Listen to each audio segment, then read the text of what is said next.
What's up, YouTube? You know who this is. Welcome back to the Trailblazer Razor of the Off-Road Campground podcast. That will be start going live on Wednesdays in the afternoon. But in this episode,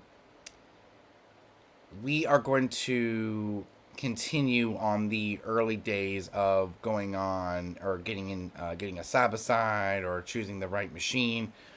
And then later on in the podcast, we are going to be discussing choosing the best trails, like in America or wherever, and choosing the best trail systems for a specific machine.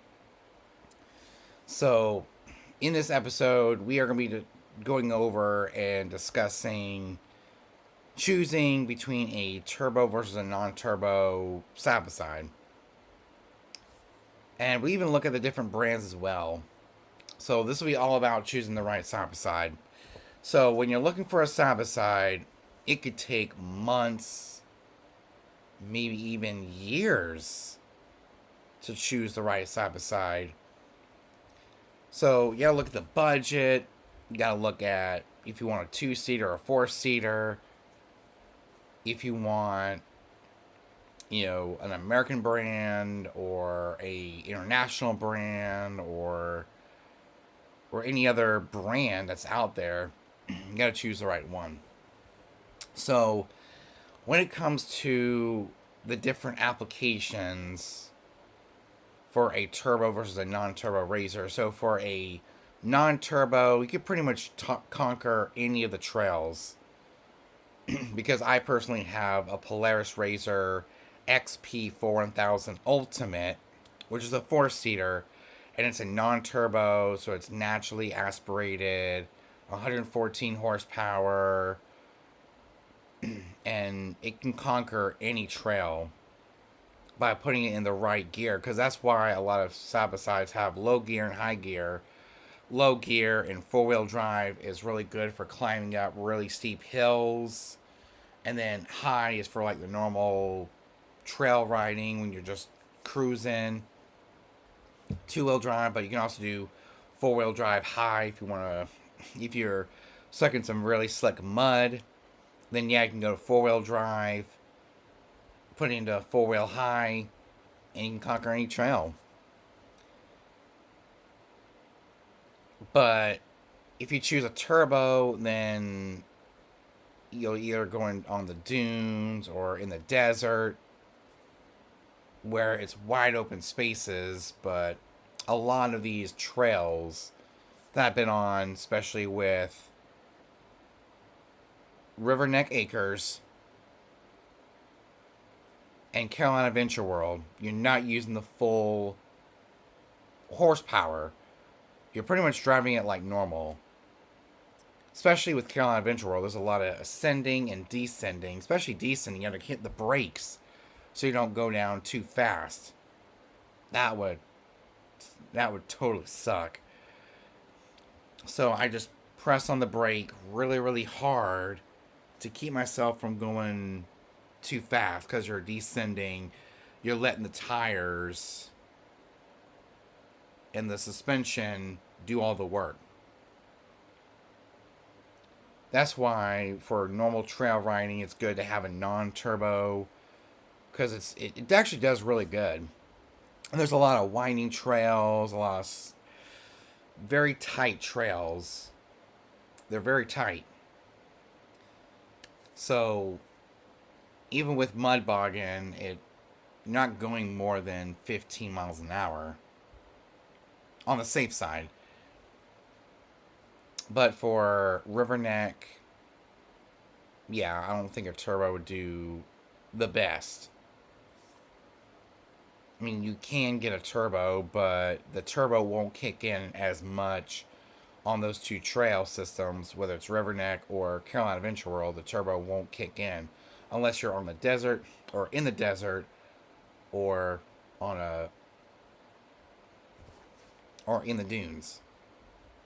which I'm not. I live here in South Carolina. We don't have any deserts or dunes out here or down here in the south.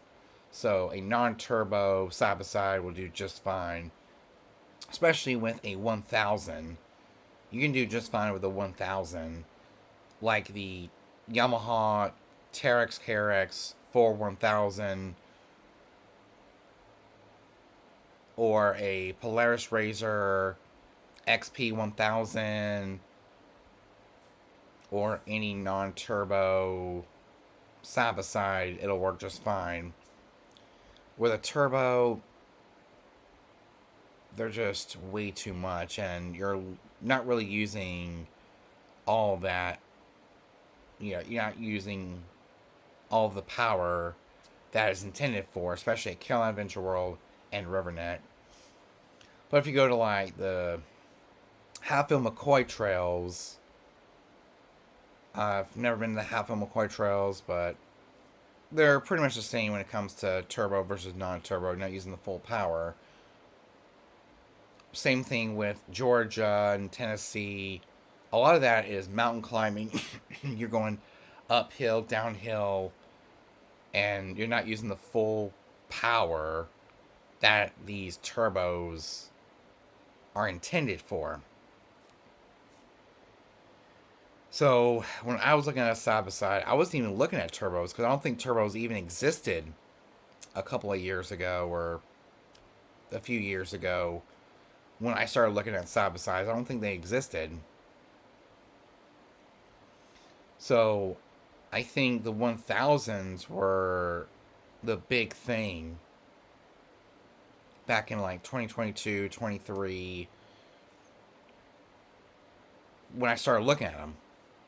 And I guess it's around that time, around late 2022, early 23, that my golf cart broke. So that's when I started looking at side by sides to replace that golf cart, which has seen much better day. And we'll even talk about that in the next episode or so. We'll talk about what it's like. So when I started looking at side by sides, I don't think the turbos even existed, unless with the Can-Am Turbo RR. I think Can-Am was big when it came to turbos, but then a year or two later, I guess Polaris got into them. I don't think Yamaha or Honda or Kawasaki or CF Moto. I think CF Moto is getting into turbos. I'm not sure. Let's look at. You know what? Let's actually do some research.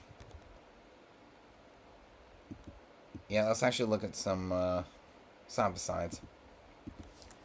So what we'll do is go to CF Moto, so we can kind of discuss. Let's see, side by sides. I think the only turbo. I don't know if the. Let's see the Z10. Let's take a look at the Z10. Yeah, turbocharged. That's their only turbocharged, and they have yet to come out. So CF Moto right now is not that much into turbo side by sides. Like I know they have the 950 Sport. They have all these models. It's just really hard to choose one as of right now from CF Moto. But for turbos with the Polaris RZR, there's the Pro R. Or the whole entire Pro lineup. Like if you go to the Polaris website, you go to vehicles, and you go to side by sides, or the RZR side by sides, because you know they break it down by model. So when it comes to their models, their only turbo is the Pro R, or any of the Pro lineup. yeah, there's different features. Like there's the Razer Pro R Ultra Edition. There's the Razer XP, which is what I have. I have an XP4 1000 Ultimate. The XPS.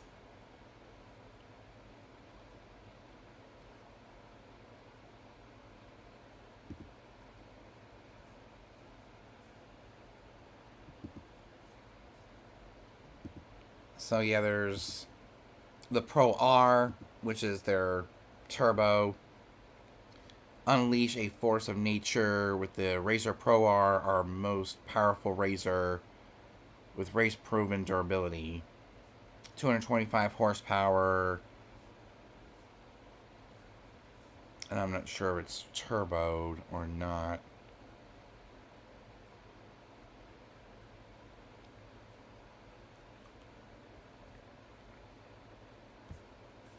Yeah, it doesn't tell us about the engine, if it's turboed or not.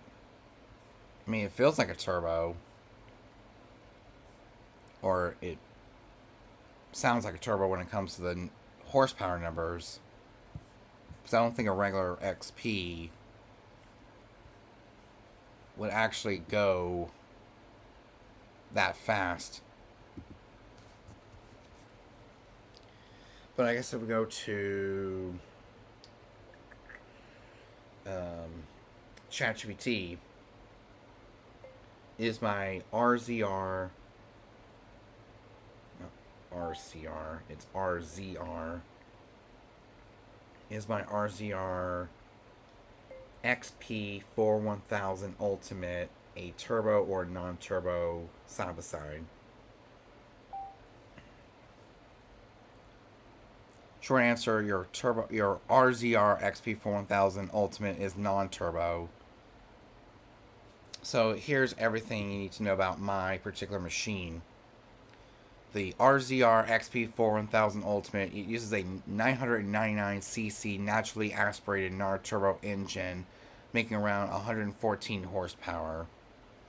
And it's part of the XP 1000 lineup, which is non-turbocharged from the factory. Polaris separates their lineup like this. The XP 1000 is non-turbo, and the Pro XP and the Turbo R are turbo models. So the Pro lineup is their turbo models.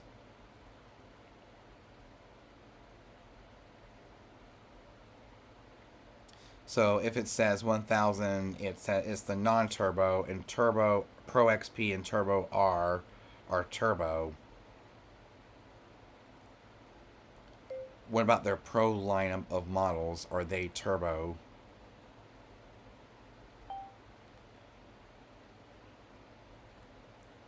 Searching the web. Great questions. This is where Polaris gets a little confusing. Okay, so for the Pro lineup, yeah, mostly turbo, but not all.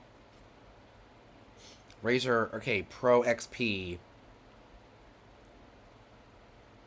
The RZR Pro XP model, what most people mean by Pro, turbocharge, uses a 925cc turbo engine, around 181 horsepower.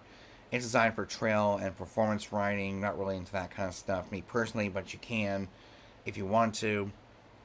The Polaris confirms that the Pro XP has a 181 horsepower turbocharged engine, so the XP is turbo. The Pro S,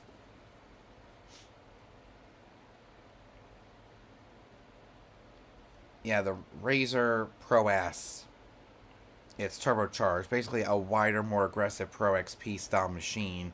The same 181 horsepower. Think turbo plus more stability for open terrain. Which here in South Carolina, if you come to Carolina Adventure World, because I know we have people all over the country coming to Carolina Adventure World to go ride.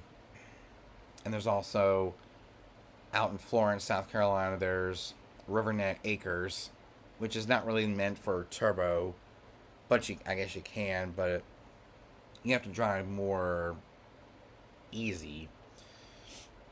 So the Pro S is turbocharged. It's basically a wider, more aggressive XP model of the Pro lineup.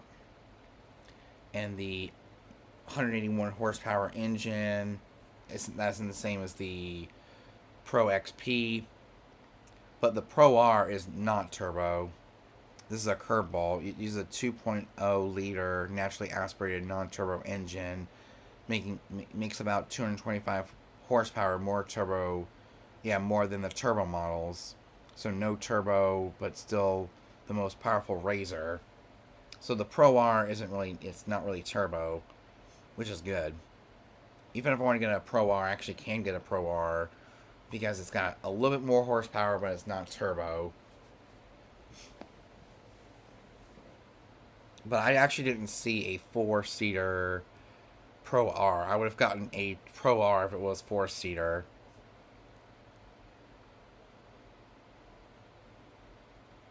My Razor XP 1000. Solid, reliable Trail King. A Pro XP, your machine on steroids, turbo boost. So, my XP, it says it's solid, reliable, and it's a Trail King, of course. It can handle all the trails. The Pro XP model is my machine, the XP 1000 on steroids.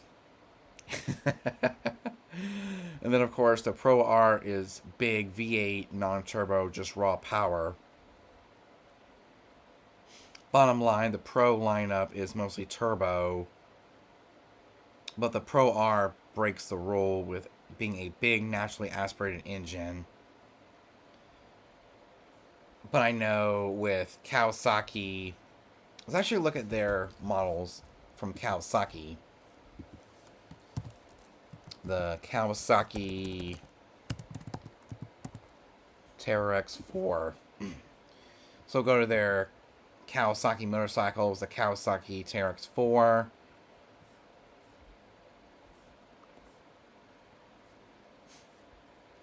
Let's look at the different models that they have. Yeah, they have the regular 2025 TerrorX4. Wow, that looks really nice. But I think Kawasaki just came out with the TerrorX4 H2.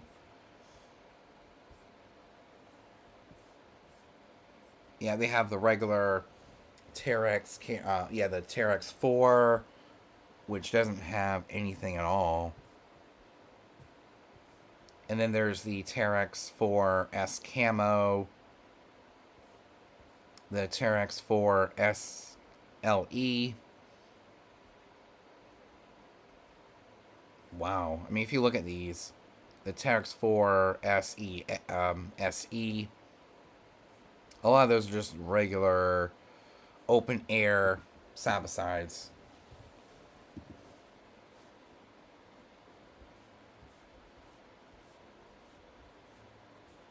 So we'll look at some of the models. But I think there's also sport side-by-sides. So this isn't really the website. I would look at some of the closed-in side-by-sides. Oh, here we go. Yeah, we'll take a look at side-by-sides. The Terex. So, the regular Terex is a recreation vehicle, kind of. And then they have the Terex 4. So when it comes to turbo versus non-turbo for Kawasaki, they have the regular Terex KRX 1000 and a Terex KRX 4 1000. And if it says 1000, you know it's the non-turbo model. But the H2 is there's a Terex 4 H2 and a Terex 5 H2, which are the supercharged 4 to 5 passenger supercharged engine, which is pretty good. I also looked at another brand at Big Toy Superstore between South Carolina and the North Carolina border. They had Segway, which I'm not really a big fan of. It's only a 2-seater. So we'll look at the Segway side-by-sides. Segway Power Sports. We'll just go to Segway Power Sports. So Segway, we'll look at the different vehicles.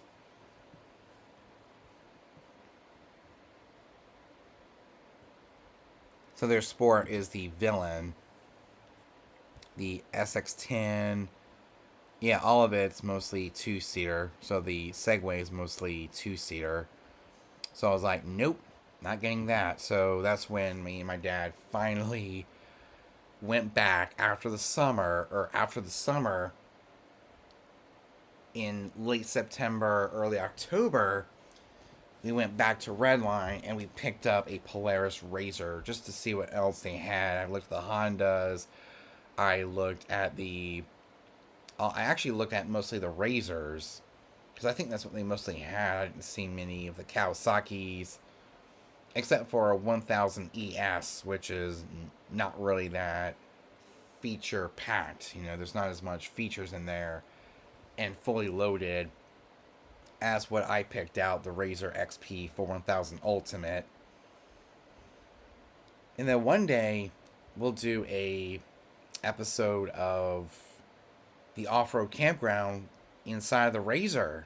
That'd be kind of cool, because I know this is all about side-by-sides and everything, conquering the trails and surviving the campgrounds of those trails. So when it comes to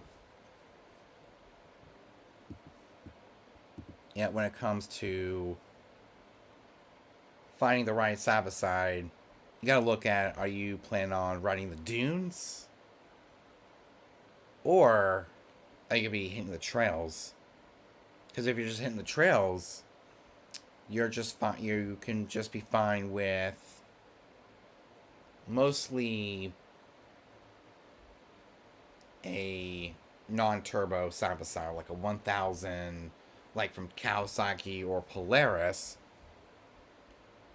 or some of the non-turbo Can-Am models.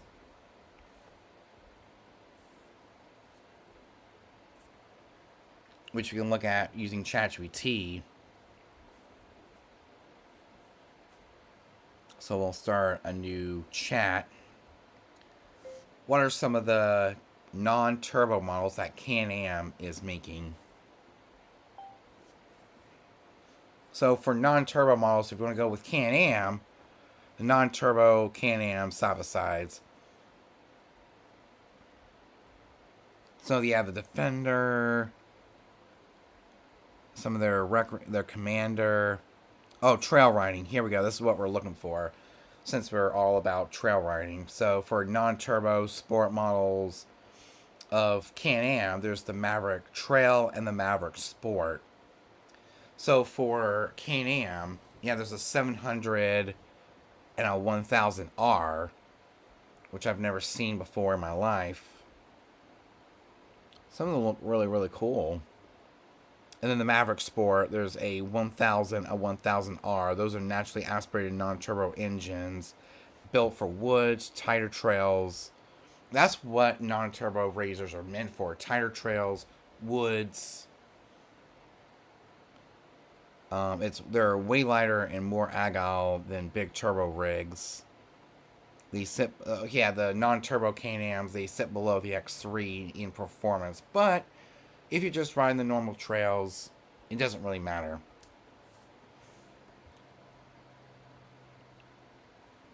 And it goes into quads and everything, but we're not talking about quads. I haven't owned one before, so we're mainly talking about side-by-sides. So yeah, a non-turbo model for me personally would be more for normal trail riding, like tighter trails, tight, windy trails, and also for going off-roading at places like Riverneck. Because you're not using the full horsepower.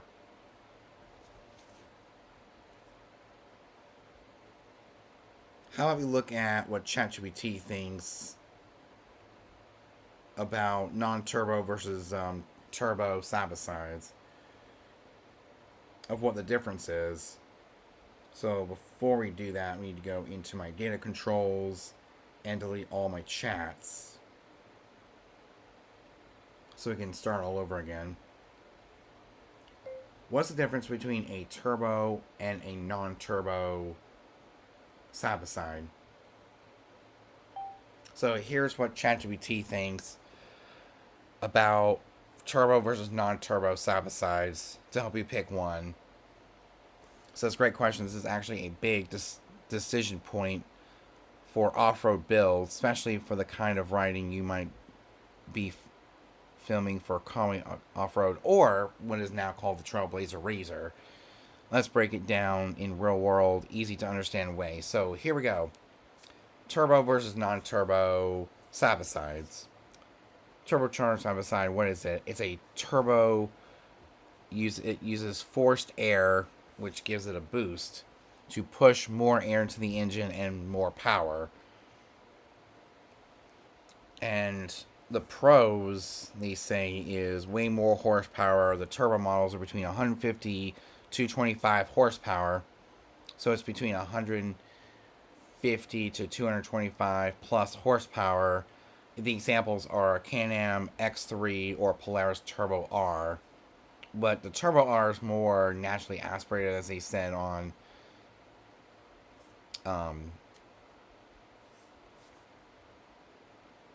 ChatGPT.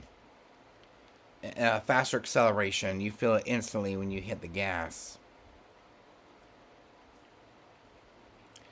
And they're better for sand dunes and wide open trails, which I don't really go on, especially here in the South. But the trails that my dad wants to go on that are not in South Carolina, like in Georgia at Durham Town, the trails are probably not that wide. But in Tennessee, I forgot what I think it's called.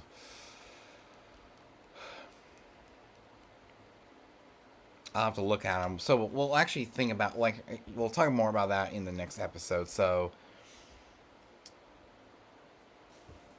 basically, a turbocharged side-by-side is a turbo engine, meaning on a side-by-side, that uses forced air, which is boost, to push more air into the engine, which gives it more power.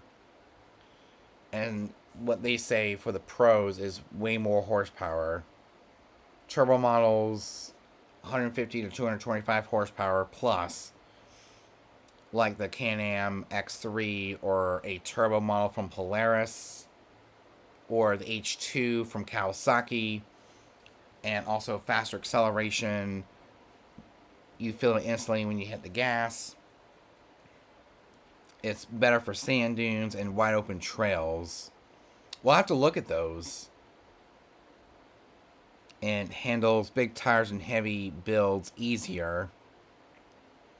And keeps power at higher elevation. It keeps power at higher elevations. So that is the pros for a turbo, but the cons is more expensive. So someone like me who is heavily on a budget, I don't want to spend that much money on a side-by-side, so I went with the XP 1000. And plus, it was the best one I saw at the time at the dealership. So, yeah, the cons are more expensive, more maintenance, which is the turbo components, more things to service.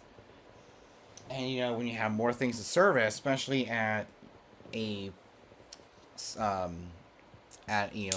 power sports dealership where they can handle all the servicing, right, for you, which makes your life a whole lot easier, it costs you more money to service the turbo.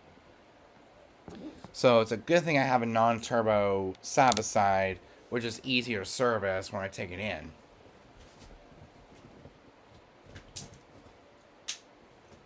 Plug the computer in so the power doesn't die on me. It runs hotter, so that's another thing. Temperature. the temperature of the engine. It gets hotter because it's running the turbo. Fuel consumption is higher, so the fuel consumption, which means it eats up a lot more gas. It sucks up a lot more gas because it's using the turbo. Look at my dad's Chevy Colorado Trail Boss. It has a turbo, and pulling the side by side and the trailer, it sucks up a lot of gas. So it makes our engine run hotter. There's more maintenance when taken in to get serviced. More expensive. And can be overkill for casual riding. So that's what I've been trying to say to everyone who's telling me, get a turbo, get a turbo, get a turbo. No.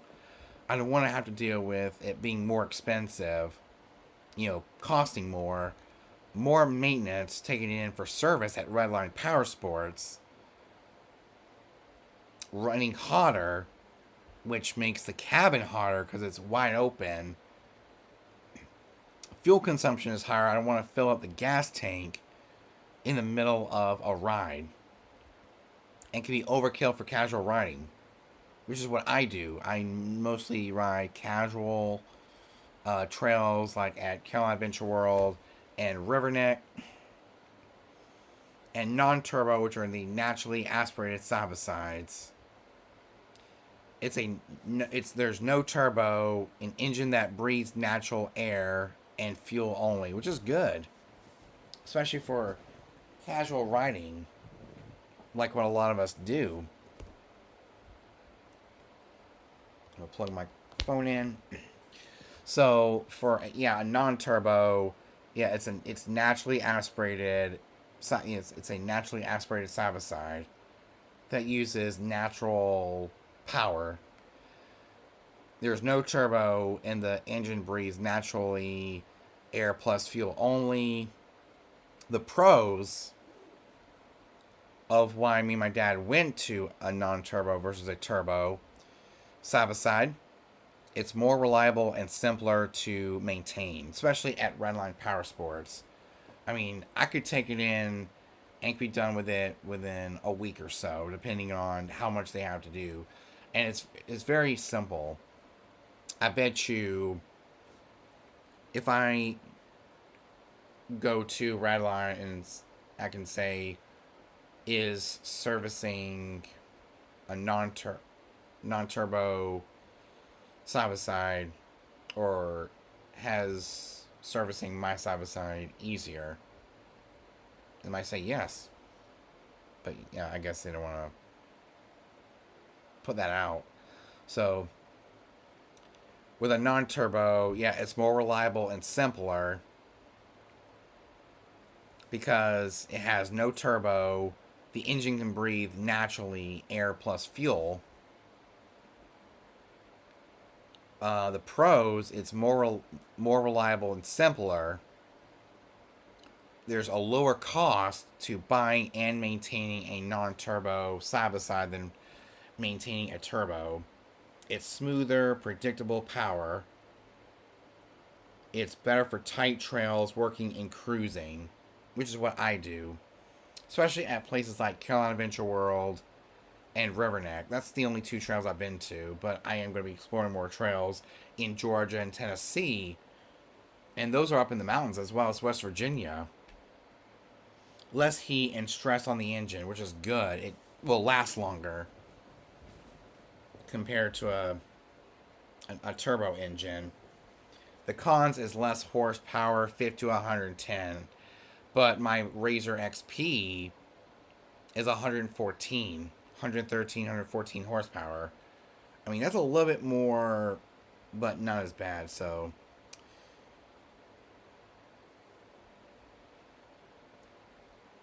the cons isn't really a big deal. This is stuff we can overcome, especially with what I do. I guess my dad would have looked at it,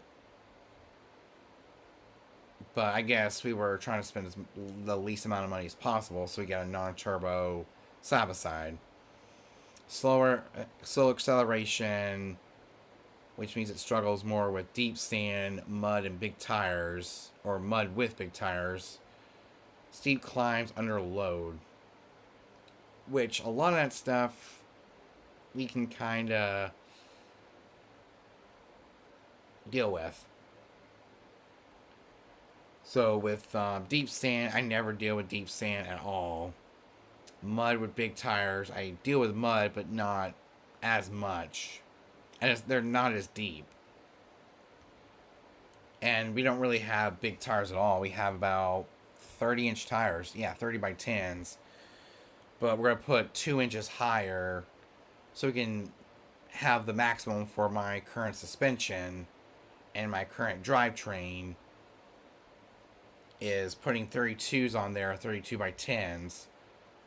So I'm going to put on mostly, yeah, I have 30 by 10s, but I guess when they wear out, I'll get much, like this much bigger tires, which is not that big, without having to redo the suspension, the drivetrain, everything when it comes to what that thing can really do. And climbing, yeah, steep climbs under load, which with my Razor XP 4000, yeah, it's a longer vehicle, but it can handle, steep hills that much easier by putting it to low gear and four-wheel drive. Four-wheel drive, yeah, four-wheel low is what you have to put it in, mainly for Carolina Adventure World, because their hills aren't really that steep, that, I mean, I can handle it with ease. Putting into low gear, four-wheel drive.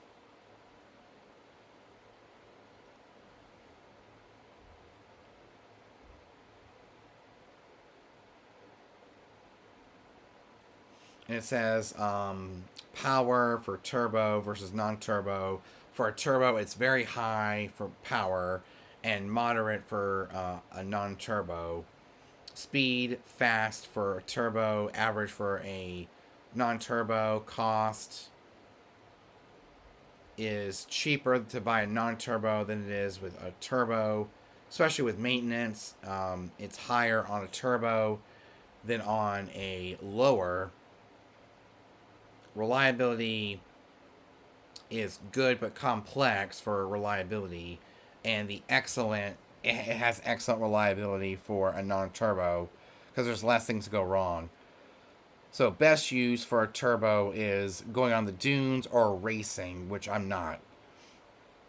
We bought the non-turbo because we're going on we go on mostly trails. So it says, since I'm in Myrtle Beach / Conway area, here's how it plays out locally. Yeah, I'm not going to do that.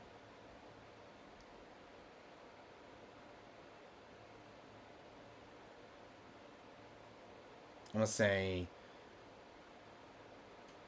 I mostly ride trails like Riverneck Acres and Carolina Adventure World.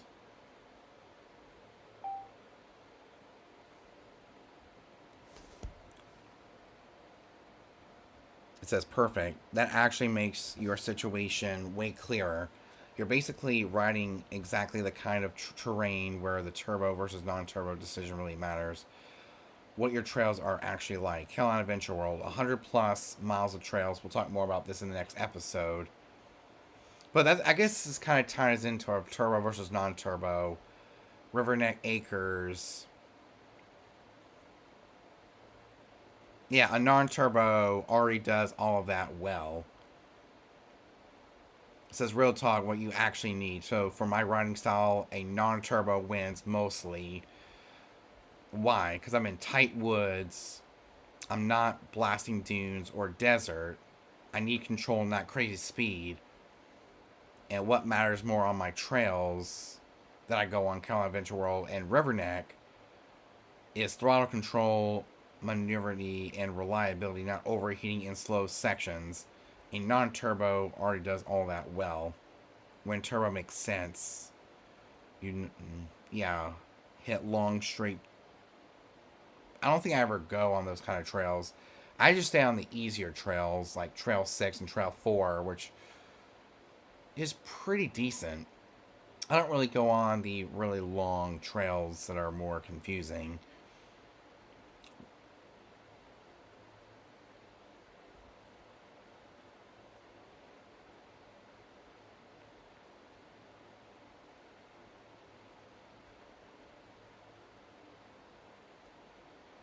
Here we go. For my verdict, says if I'm building the rig, building a rig. It says if I'm building a rig for you, go non-turbo with good torque, like the Razor XP 4000, which is what I have. Why? There's plenty of power for South Carolina trails. Way easier to live with. There is less maintained headaches and still fun, not boring at all. Of course. Simple ways to think about this. Turbo is race car energy, and Trail Boss energy is non-turbo. So, and your riding is Trail Boss. Trail Boss energy is non-turbo. So, that's basically it. I mean, so I guess for anyone who lives or comes to South Carolina and wants to ride things like Riverneck Acres and Carolina Adventure World, says that actually makes my situation way clearer. I'm basically riding exactly the kind of terrain where the turbo versus non-turbo decision really matters. What my trails are like in South Carolina, my local trails, Carolina Adventure World, there's 100+ miles of trails through woods. But it's mostly dirt, some mud, some hills, tight trees, and mix of easy to export trails. I actually stay on the easy trails, which is fine with me. I can have as much fun as the expert trails, green and blue, black. So I mostly stay on, features creek crossing, beams and small jumps, mud sections after rain. Translation: trail riding, not wide open racing. Riverneck is 60 miles of trails. There's a mix of tight woods, mud, and beginner to advanced sections. Translation: fun, technical, not speed focused. Which is why I got the non-turbo. Real talk, what I actually need for my riding style, the non-turbo wins mostly, so I barely need a turbo. Why? Because I'm in tight woods, I'm not blasting dunes or desert. I need control, not crazy speed. And what matters on my trails is throttle control, maneuverability, reliability, and not overheating in slow sections. A non-turbo already does that well, especially going up that one hill at on Trail 4 at Carolina Adventure World. It does really well in 4-wheel drive, low gear. It can really climb up those hills really well. It was tough, but it can go through anything. When the turbo makes sense for me, especially if I want to hit more of the expert trails, but I'm going to stay away from the expert trails when the turbo makes sense for me. When I've noticed, yeah, I've noticed, you notice turbo if you hit long straight sections at Carolina Adventure World, which is bare. It's bare minimum. I run bigger tires, lifted builds, which I'm not really doing. I'm keeping it more bone stock when it comes to suspension and drivetrain, because that is way too much to work on. Ride in deep mud constantly, which at Carolina Adventure World and Riverneck, the mud isn't really that big, especially after it rains. And I want more excitement for video content. No, not really. I can do better with non-turbo. Turbo is more fun, but not necessary for my terrain. Honest breakdown based on my spots. Tight woods, Riverneck Acres, non-turbo. Mixed trails, Carolina Adventure World, blues and greens. I actually stay with the blue and green. Trails is non-turbo. Mud and big tires either, so I can either do non-turbo or non-turbo. So I'm gonna stick with non-turbo for mud and big tires, which I'm not gonna go higher than 32s. Open sections drag strip, which I don't really go on. So out of everything they have noticed on ChatGPT, because it looks at my situation using the internet and going through many different sources and building a situation for me, go non-turbo with good torque, which is 114 horsepower and a 1000 engine that is 999 cc's, I think. I'm not sure if that's the right one. 995 to I don't know. So I'm gonna go with the. So I already have the Razor XP 1004. So I have the four-seater Polaris Razor XP 1000, or I could have gone with a Can-Am Maverick Sport or a Can-Am Trail, Maverick Trail, or a Yamaha Wolverine R-Max, or a Kawasaki Terex KRX4 1000 Blackout Edition, which is really good because there's plenty of power for South Carolina trails. It's way easier to live with. There's less maintenance headaches, and it's still fun, not boring at all. So they're basically thinking that the non-turbos are really good for South Carolina trails.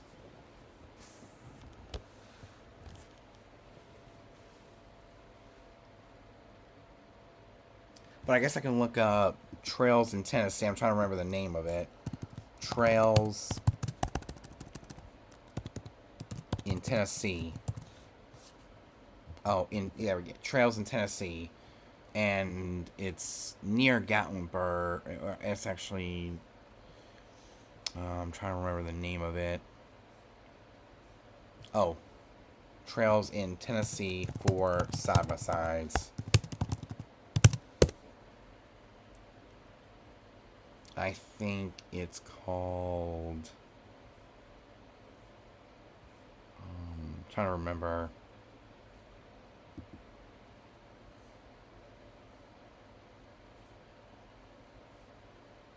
Trying to remember.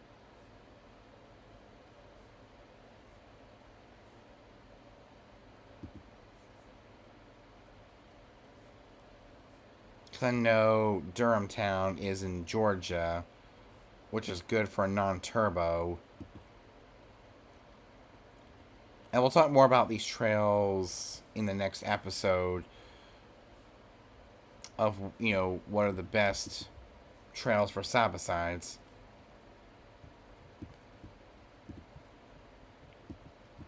So I think what we'll do is close out our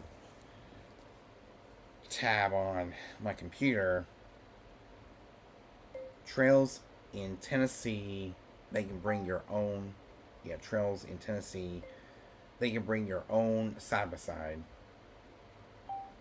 Trying to remember the name of it. Oh, it's called Windrock. So Windrock and Durham Town. I can also add in another situation for our next step on ChatGPT. My dad also wants to take me to Durham Town in Georgia and Windrock in Tennessee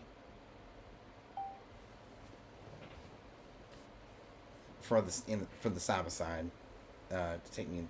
Ooh, now that changes things in a good way. If you're adding Durham Town Off-Road Park and Windrock to your writing, I'm stepping up from Carolina trails to fun on-road fun on off-road destinations. So Durham Town in Georgia, Trail Rider Heaven. Yeah, I definitely want to check that out. 5,000 acres, 150 miles of trails, mix of woods, mud pits, and mixed tracks. Trails for all skill levels. Basically, a bigger, more build out version of what already ride for you. Feels like Riverneck plus Carolina Adventure World combined. I'll be super comfortable there. Windrock in Tennessee, next level mountain riding.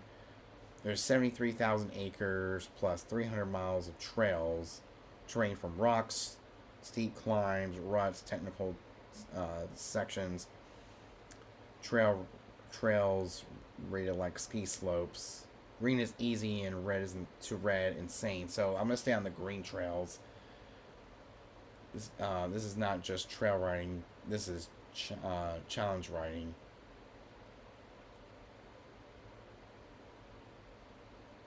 Why you should, yeah, what should you get, turbo or not? Based on all my riding, Riverneck Acres, non-turbo, Calavich World, non-turbo, Durham Town. It could be either. But Windrock, I'm basically gonna go on the easy trails. Oh, here we go.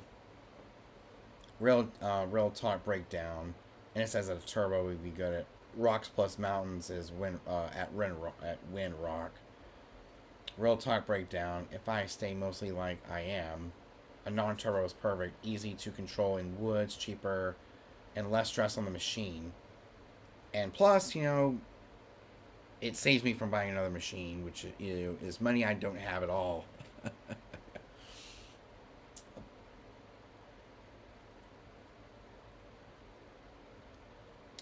But since I'm traveling more, I'm entering do it all machine territory.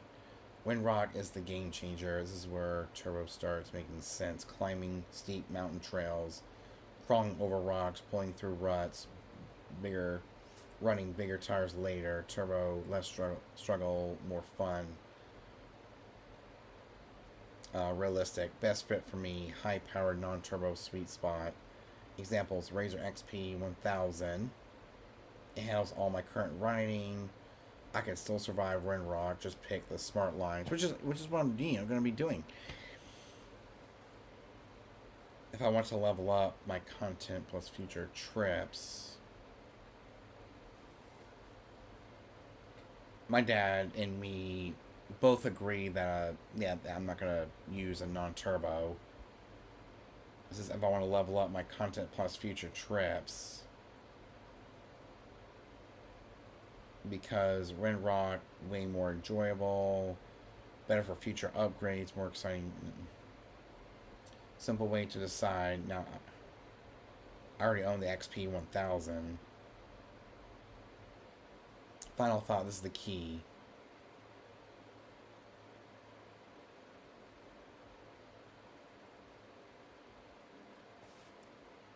I already have an RZR XP for 1000.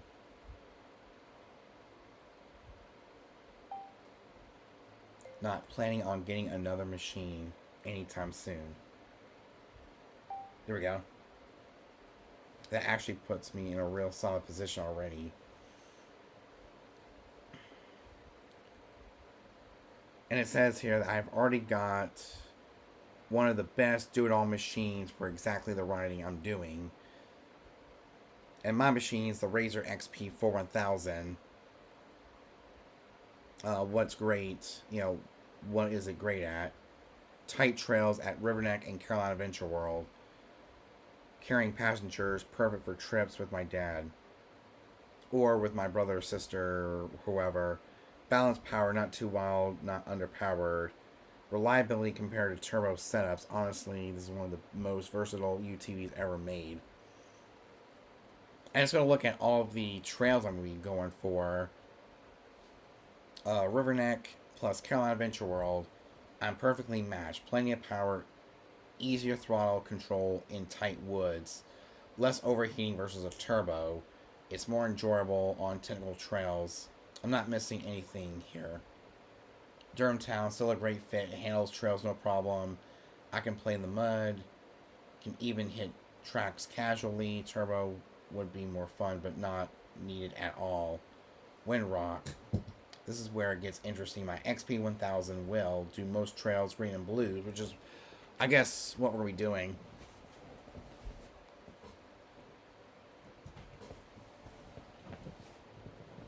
Climbs well with good driving, which I'm really good at. I'm actually excellent at driving. It struggles a bit on steep technical climbs, which I'm probably going to stay away from.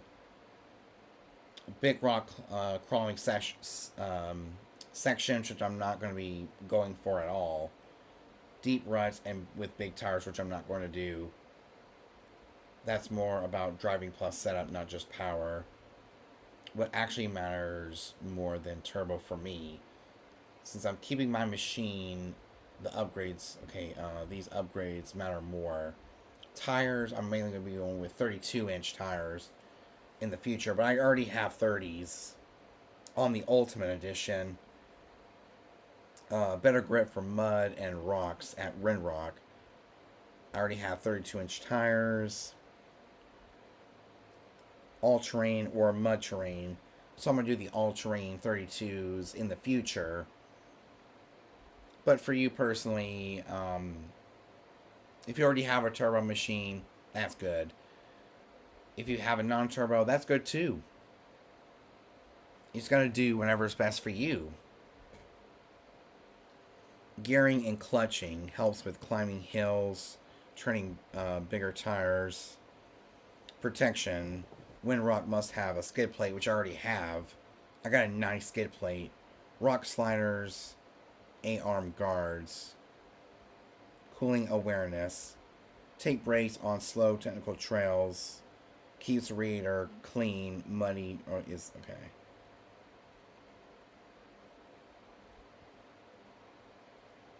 It says I don't need a turbo. I just need to learn my machine and set it up right, which I already learned how to use the machine on Caroline Adventure World and Riverneck. My XP1000 is more capable of 90% of riders. Perfect for my current plus planned trips, and it's way easier to maintain for regular riding. Simple truth. Turbo adds power, skill, plus setup, unlocks capability, and already got the platform. But that's if I want to level up. They can build me a perfect setup list for my XP1000. Recommended exact tires and accessories. For tires, I already have 30-inch.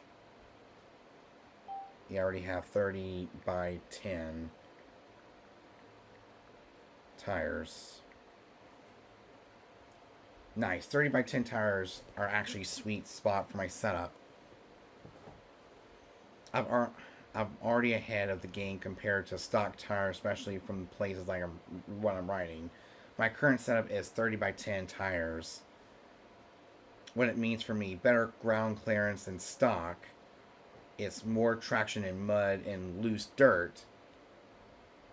It's still manageable power wise. There's no turbo needed. It doesn't overly stress my machine. This is basically the ideal do-it-all tire size for the Razor XP 41,000 Ultimate. How my 30s perform on my riding spots. Caroline Adventure World, perfect. Great grip for dirt and light mud. Still nimble in tight trails. Not too big where I'll lose steering feel. And I'm already dialed in here already. Yeah. Which means I've already done it before, I think. Durham Town, great, works well on trails and mud sections. I'll only struggle in deep mud pits, but that's expected. But for Windrock, it says good, but with smart driving, which I'm really good with. 30s are solid for rock trails, climbing moderate hills, and where I'll feel it. Steep climbs versus guides on 32s and 30 to 35s. Big rock crawling lines, deep ruts, but I'll still run a ton of trails there at Windrock, so it's good for what I need it for. The only question that matters now, what type of tread are on the 30s? I'm not really sure what kind of... I'll have to ask my dad. All terrain is smooth ride, great on trails plus rocks. Not amazing in deep mud. Best for my current riding style. Mud tires, aggressive lugs. Beast in mud, worse on riding on trails. I think they're all terrain. More vibration plus drag. Best for mud focused riding.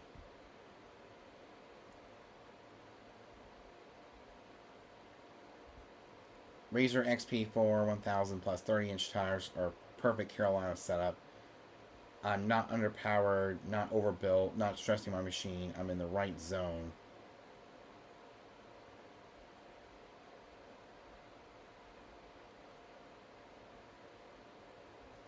It says if I ever upgrade future thinking, only considering going bigger if start doing Windrock a lot, which I'm not going to every so often. If I want more ground clearance, which I'm not, then 32 is the next step. But want clutching changes, which I'm not going to because my setup on the suspension and the drivetrain, everything works on 32s from what my dad said. Bottom line, I don't need bigger tires, turbo, or major upgrades. I just need seat time, good line choice, and clean driving, which is great. So for you personally, if you're going to be riding the dunes or the desert, then yeah, go for a turbo. But if you're just riding the trails, like at Riverneck Acres in Florence, South Carolina, Carolina Adventure World in Winnsboro, South Carolina, or if you're going to the mountains like the Durham town in Georgia, which isn't really in the mountains, but it's more in a different, um, yeah, it's in a different state. It's in Georgia. So Durham town is really good for a non-turbo. Windrock is really good for a non-turbo. It's going to go to the easy trails, which is which you can have just as much fun on the easy trails instead of going the more complicated trails. But if you have a turbo, then yeah, you can conquer the more advanced trails, which I'm not a part of because I'm not in that category.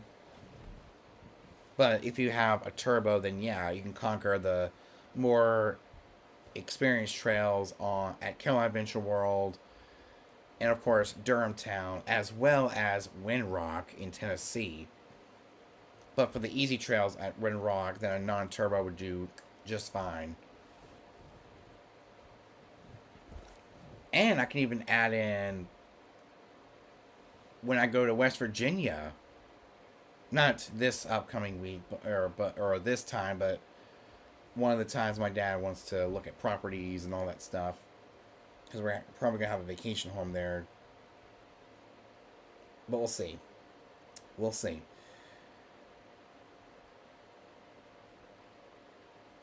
Let's say my dad also wants to take me to the Hatfield McCoy Trails in Beckley, West Virginia.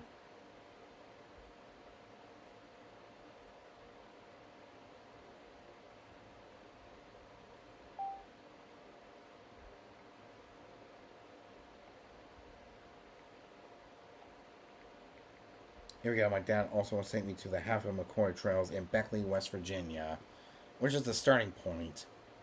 Now that's your basically building a bucket list East Coast riding lineup. Riverneck, Durham Town, Windrock, and Hatfield McCoy Trails in West Virginia. That last one is a big step up in terrain variety. So whenever I go see my brother in Pittsburgh, or he comes to visit us in West Virginia, we're going to meet him in West Virginia. There's hundreds of miles of trails across multiple systems. Terrain mix is tight woods, rock climbing, mud sections, elevation changes. That is a big one. So we're mainly going to be going on the green trails, which is easy cruising, and maybe blue, some blue, moderate, most of what you'll ride. Yeah, I'm going to be going on the green to blue. Black is the steep, rocky, technical setup for more of the turbo side by sides, because it's steep, rocky, and technical. Think Carolina Adventure World plus Windrock mixed together with mountains. Here's how my setup will hand up the Hatfield McCoy Trails. RZR XP4 1000 Ultimate with 30 by 10 tires. That combo is actually very capable here. What I'll do easily. The green trails, there's no problem. Most blue trails, smooth riding. scenic routes, which are amazing there. I'll have a blast without stressing the machine. Where it gets challenging, I guess, is the black trails with long, steep climbs, loose rock sections, and wet routes, plus mud hills. I might need momentum, line choice, and throttle control, where turbo guys pull away steep mountains climbs, which are mainly in the black probably, steep mountain climbs and deep rutted hill sections. But it doesn't mean I can. Yeah, that doesn't mean you can't do it. It just means you'll drive it differently, which is fine. Real talk compared to my other trips. Riverneck easy, Carolina Adventure World easy to medium, perfect. Germantown is going to be medium, which is great for my setup. So perfect for Riverneck and Carolina Adventure World. Germantown is great for my setup. The Half of McCoy Trails, medium to hard, very capable. It's in the yellow. Capable for Windrock, hard. Pick lines, so we have to pick the easy lines, which I'm fine with. What matters most at Half of McCoy Trails. This is where you'll level up as a rider. My 30s are a good balance for trails and rocks. Not too big for power loss. Honestly, a great size for West Virginia. Driving technique. This is everything. Smooth throttle, no mashing. Pick clean lines on rocks. Keep momentum on climbs and don't stop halfway up hills, which I'm not going to do. I've learned that at Carolina Adventure World. Protection, important here. Rocks, real deal. If I don't already have a skid plate, which I already have, and rock sliders, you'll want them before West Virginia or Windrock up in Tennessee. My verdict. I'm not underbuilt. I'm perfectly set up for a multi-state riding lifestyle. My machine is trail friendly for South Carolina, travel ready for Georgia, and capable in mountains in West Virginia and Tennessee. We'll talk more about this in the next episode. Picking the right trails for your setup. The only thing challenging now is my riding skill level, not my machine, which I'm really good at. I've been driving Carolina Adventure World twice, and then probably a few times at Riverneck. So I'm pretty good. And of course, I ride around my yard all the time, so it really helps out with skills. Simple truth after hearing all your plans. I don't need a turbo. I don't need bigger tires. I'm officially in driver mod, machine mod stage. If you want next, so that can help you plan, have a McCoy nah. But basically, for most of the trail riding, as you can probably tell from ChatGPT, it's mostly, that is mostly a non-turbo. But you can get a turbo for more of the advanced trails or desert and the dunes. I mean, and of course, for non-turbos, if you want reliability, you want. I'm going to ChatGPT here and go all the way to the top. So for a turbo, if you want more horsepower, faster acceleration, and you want a machine that is better for sand dunes and wide open trails, you can handle big tires and heavy builds easier and keep power at higher elevations, then go with a turbo. But for a non-turbo, this is if you want more reliability and make it simpler. If you want a lower cost to buy and maintain the machine, then go for a non-turbo. If you want a smoother, more predictable power, then yeah, go with the non-turbo. If you want it also for better for it's better for, so if you go on tight trails, work, or just cruising, then yeah, a non-turbo would do just fine. If you want less heat and stress on the engine, you want it to last longer because it's putting a lot less stress on the engine and it puts up a lot less heat, then yeah, a non-turbo would do just fine.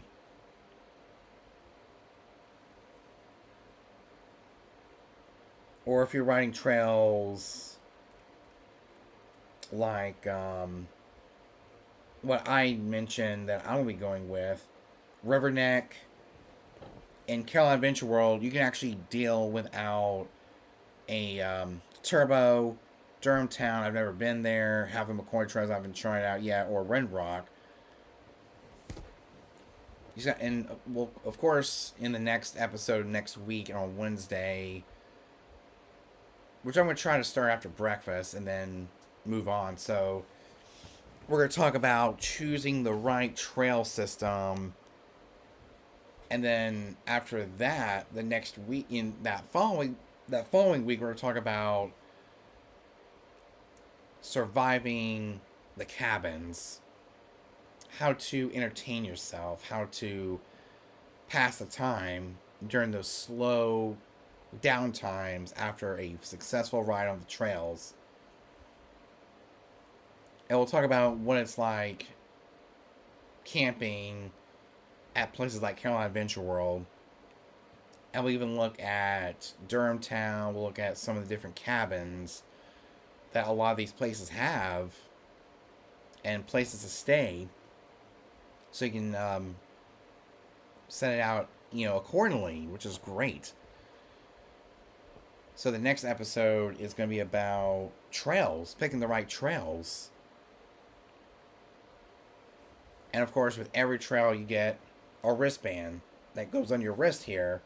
And I guess every time you go, there's a different color. And that is what tells you who's there to ride and who's not. Mostly who's going to be riding. Each person in the car will get a wristband, because I know I got a wristband. My dad got a wristband. My mom will pretty soon get a wristband if she comes with us trail riding. All of us will get a wristband. And we'll talk more about this as the show goes on and as we grow the show. And this is actually this is a show that I'm really passionate about, is trail riding and surviving the cabins, how to rough it. Because I know a lot of us who, like, before we even go to a trail or stay in a cabin, we're not used to that kind of stuff. We're used to some of our conveniences, our TVs, our own personal stuff. But we're talking about how to bring some of that stuff to help you pass the time, and some of the gear you would need to pass the time during the downtime, especially if you're just laying in the bed, chilling, relaxing after a long day on the trails. And we'll talk about some of the food that is really good for camping. We'll talk about all of the amenities that come with riding the trails, which is amazing. And we even talk about scenery. Well, I guess we don't really need to talk about scenery. Or we could actually talk about some of the most beautiful trail systems in the world. According to ChatGPT, we're using ChatGPT for everything, because I can't think about this stuff on the top of my head. But it's been amazing taking a look at a turbo versus a non-turbo and help you find the right one. So for wide open trails, for desert, and for the sand dunes, then yeah, go with the turbo. But if you're doing what I'm doing, which is, casual trail riding, then yeah, go with a non-turbo. It's just whatever fits within your budget, your riding style, or, basically what you're looking for in your own machine. Like when I chose, it's also whatever the dealership has, whether they have turbos or non-turbos, because a lot of times Redline Power Sports carry non-turbo side by sides, but I guess they're starting a lot lately. Ever since I got my XP 41000, they've been selling a lot of turbos, but I don't think they've been selling mini turbos at Redline. So I guess turbos aren't really as big here in the South as the non-turbos are, because a lot of our trailing systems require a non-turbo, at least a non-turbo side by side. Open this up to get more lighting. Get use of daylight. So yeah, conquering trails. Whew, that's good. So you just got to do your research. Look at the dealerships. See if they have a turbo or a non-turbo side by side mostly. And see if they mostly carry a turbo side by side or a non-turbo side by sides, or a mixture of both. See, that's what me and my dad did. We looked at price, we looked at features, we looked at mainly the price and see which one was the most easiest to afford at that time. So choosing a turbo versus a non-turbo side by side is definitely hard, if you come to think of it. So I know a lot of you would go for the turbo side by sides, but I'm personally a non-turbo person. I don't like turbos that much, as much as because I'm actually not really used to that much power at all, coming from two golf carts, a 2003 E-Z-GO and a 2017 E-Z-GO. Both of them go up to like 25 miles an hour. They probably don't have much horsepower. They're both electric. Actually, they don't have horsepower at all. You just run off electric motor and they run off electricity. So they don't really go that far. They don't really go that far. I guess me and my dad should have picked out a gas-powered, a gas-powered golf cart. That would have lasted me a lot longer than a fully electric. Because I've owned two fully electric golf carts in my entire lifetime. So a non-turbo side-by-side, dude, it does just fine. It's a huge upgrade from golf carts. I think we should definitely talk about that in a future episode. Going from a golf cart to a side-by-side, to help people like me who are, especially coming from years and years of riding or driving a golf cart around the neighborhood and around the yard and never leaving the neighborhood. And I guess we could talk about the pros and cons of a golf cart versus a side-by-side and see which one is better. Especially if you want to explore or just stay at home riding. And golf carts, I guess you can explore different campgrounds, but a side-by-side is more, I guess, for exploring the trails, enjoying the scenery. So we'll talk more about that in a future episode. But I think the next episode for next week, which will be Wednesday the 25th. And then our following episode won't be until April 1st. So every Wednesday, we're going to do an episode of the Off-Road Campground, just to help this channel out and helping the subscribers. So if you haven't done already, make sure you like, comment, subscribe, hit the notification bell so I get notified when I upload a brand new video or when I upload a brand new episode of the Off-Road Campground podcast. So the next one will be about choosing the best trails for your machine.